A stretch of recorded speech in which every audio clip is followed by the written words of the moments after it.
उत्तर प्रदेश में लाखों नौजवान बेरोजगारों के लिए ये नए वर्ष का आगाज अच्छा नहीं हुआ। नए वर्ष के आगाज ने उनके मन में कोई उत्सुकता नहीं जगाई, उनके सपनों को कोई उड़ान मिलती नहीं दिख रही। आज जिस वक्त मैं आपसे बात कर रहा हूं, उत्तर प्रदेश के अलग अलग जिलों से, अलग अलग शहरों से, कस्बों से, गांवों से हजारों नौजवान लखनऊ आया है और सड़क पर है। राज्य विधानसभा का कार्यकाल समाप्ति की ओर है। चुनाव की प्रक्रिया आरंभ होने में अब कुछ दिन बाकी हैं। आचार संहिता लगने जा रही है। नौजवानों का धैर्य भी जवाब दे रहा है। बहुत विचित्र स्थिति है। बेसिक शिक्षा में नई भर्ती की मांग को लेकर आज दूसरी बार लखनऊ में नौजवान सड़क पर उतरा है। उसकी मांग है 97,000 नए शिक्षकों की भर्ती की अधियाचना निकाले सरकार। पिछली बार जब ये नौजवान सड़क पर उतरे थे तो पुलिस ने अपनी ताकत का इस्तेमाल किया था इनके विरुद्ध। इन्हें घसीटा गया, बसों में ठूसा गया। ऐसी बर्बरता इस भरी ठंड में, हाड़ कपा देने वाली ठंड में ये नौजवान अपना जीवन दांव पर लगा रहे हैं। 69,000 की भर्ती का मामला अलग चल ही रहा है।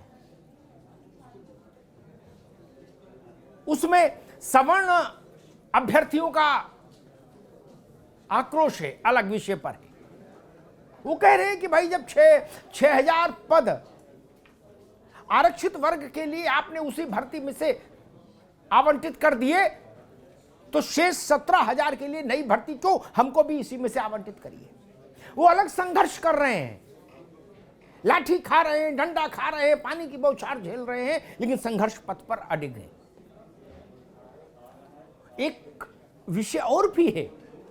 उत्तर प्रदेश में SSSC ने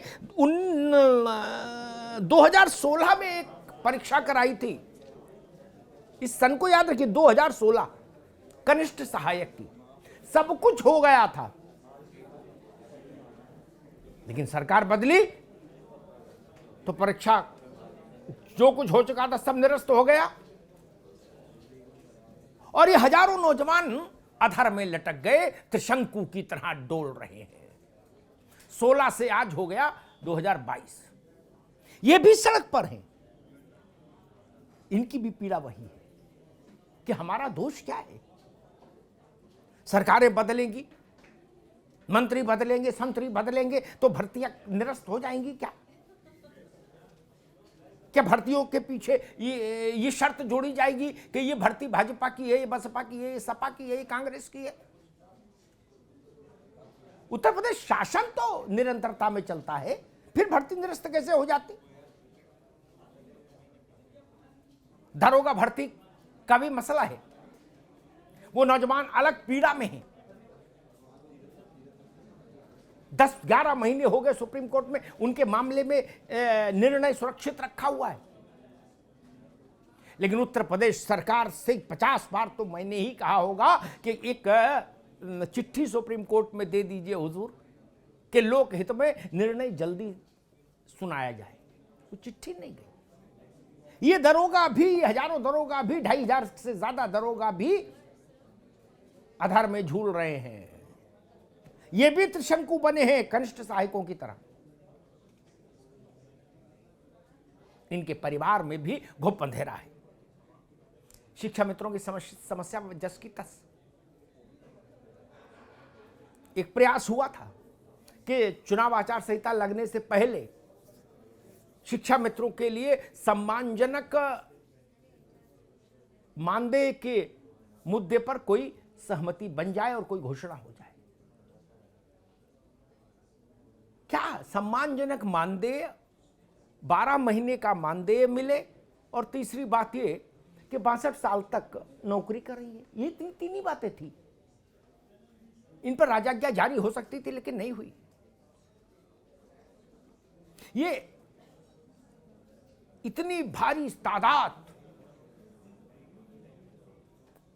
सब अधेड़ उम्र में शिक्षा मित्र, और इनके परिवार आंसुओं की गंगा में डूब रहे हैं, उतरा रहे हैं, लेकिन पार जाने का, वैतरणी पार करने का कोई रास्ता इन्हें भी नहीं सूझ रहा। वैसे एक पीड़ा की स्थिति और भी है। होमगार्ड्स के मामले में संघर्ष हुआ। होमगार्ड के संगठनों ने अपनी बात उठाई, हम लोगों ने उनकी आवाज में अपनी आवाज मिलाई,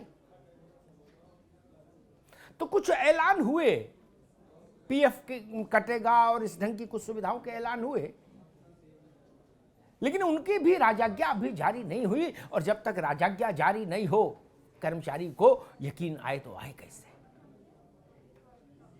ये जो पीड़ा की बात है, संत्रास की बात है, करीब 22 से 25 लाख नौजवान उत्तर प्रदेश में नई शिक्षक भर्ती की प्रतीक्षा कर रहा है। आप सोचिए, इस ठंड में यात्रा करके इतनी दूर से लखनऊ आना, दूर दूर से, और फिर सड़क पर पुलिस का बल प्रयोग झेलना, ये सहज बात है क्या? कोई मन से करेगा क्या?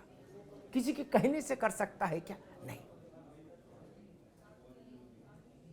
मेरी पीड़ा ये है, मेरा कष्ट ये है कि समय तेजी से बीत रहा है, आचार संहिता नजदीक आ रही है, नजदीक आ रही है। और ये जितनी समस्याओं पर मैंने आज चर्चा की है,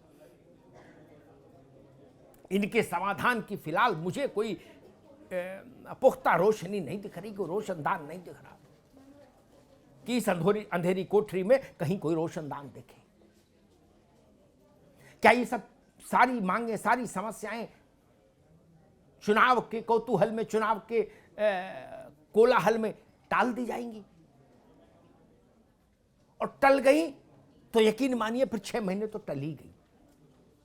चुनाव की प्रक्रिया पूरी होगी, मार्च तक नई सरकार बनेगी, फिर बैठेगी तो और तमाम जरूरी काम होते हैं सरकारों की निगाह में, उनको देखेगी, समझेगी। तो ये समस्या तो गई, फिर इनके आंसू कौन पोंछेगा? इनके जख्मों पर मरहम कौन रखेगा? मैंने एक बार कहा था कि जहां जनता की आंख का आंसू गिरे, वहां सत्ता की हथेली होनी चाहिए, राजनीति की हथेली होनी चाहिए। उसी बात को आज मैं फिर दोहराकर अपनी बात समाप्त करूंगा। उत्तर प्रदेश का नौजवान संघर्ष करता हुआ सड़क पर रहे, ये अच्छी बात नहीं, अच्छा रास्ता नहीं। उत्तर प्रदेश के नौजवान को वो रास्ता दीजिए जहां से वो राष्ट्र के, प्रदेश के निर्माण में अपनी भूमिका अदा कर सके, जिसके लिए वो बना है, जिसके लिए वो प्रतीक्षा कर रहा है। धन्यवाद।